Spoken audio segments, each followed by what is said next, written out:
Hey guys, did you know that I have a Patreon where you can support me and plus get awesome rewards? Or if you're thinking to yourself, but Julian, I want even more bang for my buck while still supporting you, you can pop over to my Redbubble and check out my awesome store with new designs appearing regularly. But for now, enjoy the video you're about to watch. Hello, 'tis I, Julian Greystoke. Hang on, I'm gonna turn the camera. There we go. A little bit less of those bright-ass windows in the background. I apologize. This room is small, so there's very few places for me to put my camera. Today I'm wearing my Inappropriate Comment Woman shirt, because we're here with a tag called the Worst Book Tag. So we're just gonna sass and have a good time here with this tag. As usual, I have not planned any of this. The most planning I get is writing things down in my notebook, so let's see how this goes. Question 1. What book or series would you make your enemy read? Oh, I want something long.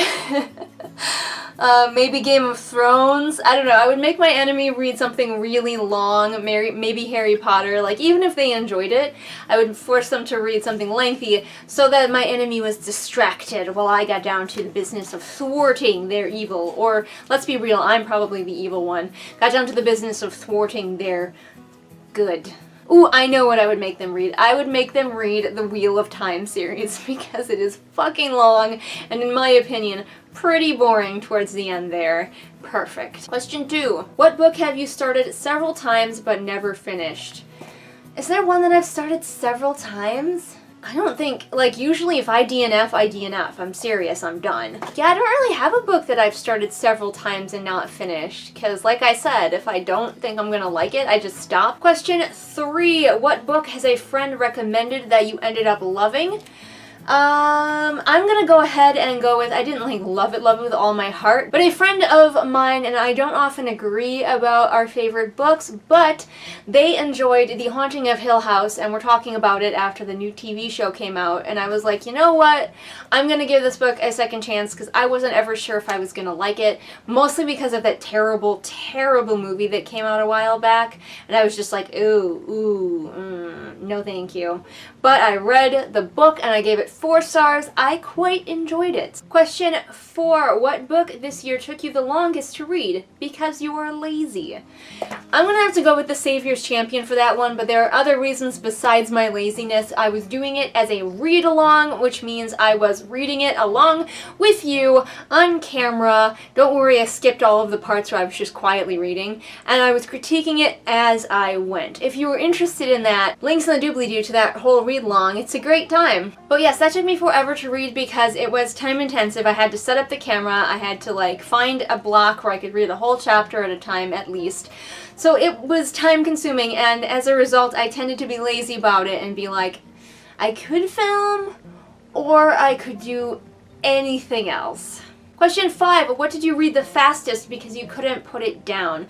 I go through books pretty quickly because I listen to most of them, so I don't think there was anything that I really like listened to a lot faster than anything else. This year, I listened to everything pretty quickly, so I listen a lot at work, so I go through books very fast that way, so there wasn't really anything that stuck out in my head as I read it much faster than any of the other ones, unfortunately. Sorry. I just did a year in review, if you want to go check that out, for 2018, where I talk about all of my 1-star and 5-star books of the year, so if you want to find out what I really loved, go check that out. Question 6. Clear your mind. What are the first 3 books that pop into your head? Okay.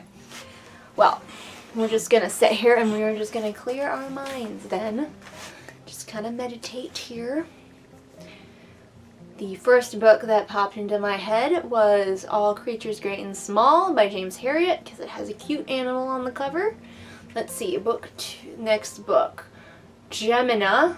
The second in the Illuminate series just popped into my head because I read it recently and I hated it. Nigel's here.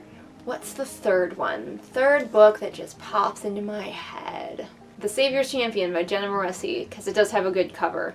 Those are the 3 books that just popped into my head out of the ether just now. You watched it happen in real time. Question 7 is the last book you skimmed. So I'm going to take this more as a book that I didn't really concentrate on while I was listening to because I was kind of bored by it. We're going to cheat and look at my Goodreads and help me remember using Candy, my little laptop here.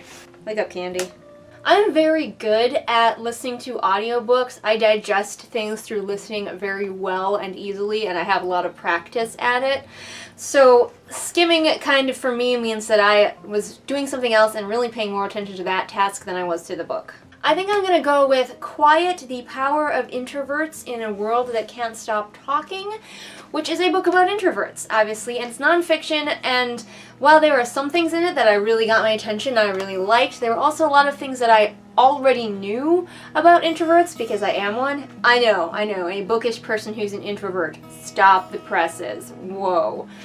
But yes, I did spend a lot of time ignoring parts of that book that just didn't really speak to me or that I already knew about introverts. Question 8, who is your Insta-read author? That's easy, Tamara Pierce. That woman, she can write on a napkin and I would be like, give me that napkin, I'm gonna fucking read it.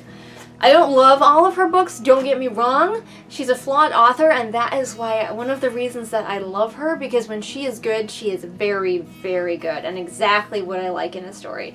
So, no matter what she puts out, she is an insta-read author for me. Question 9, favorite type of book to read in bed / by the pool? I don't read in bed, and we don't have a pool, so I'm just gonna take it as a relaxing kind of book to read, and for me, that would be a good old fantasy tale, maybe something like The Hobbit, where I'm just there to relax and recharge and not read anything super challenging, just a nice, sweet fantasy story. And finally, question 10, what book would you give to your best friend to force them to read, so they have to read it?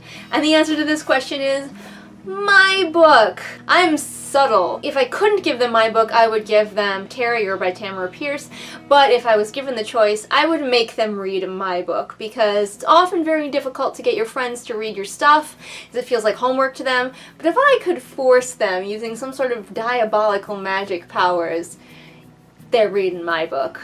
There you go, that was the worst book tag. I don't know who created it because I did not write that down, but I will place the answer to that question in the doobly-doo if future me remembers. I hope that you enjoyed this tag. I'm not going to tag anyone because I'm super fucking lazy like that, but if you want to do this tag, I mean, feel free. Nobody tag me either. I post new videos Mondays and Fridays here on this channel, and if you liked what you saw and you want more of it right meow, then I have a lot of content. I've been doing this for a super long time, twice a week, so I have a ton of content on this channel for you to check out.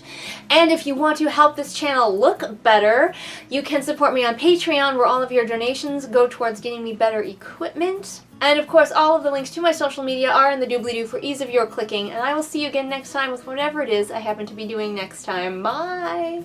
Hey everybody, it is shout out time again. Time to shout out to my patrons, Amanda, Ashley, Celia, Kim, Lisa, Ramona, Sabby Panda, and Sarah. And if you want to be great like these amazing people, then become my patron over on Patreon.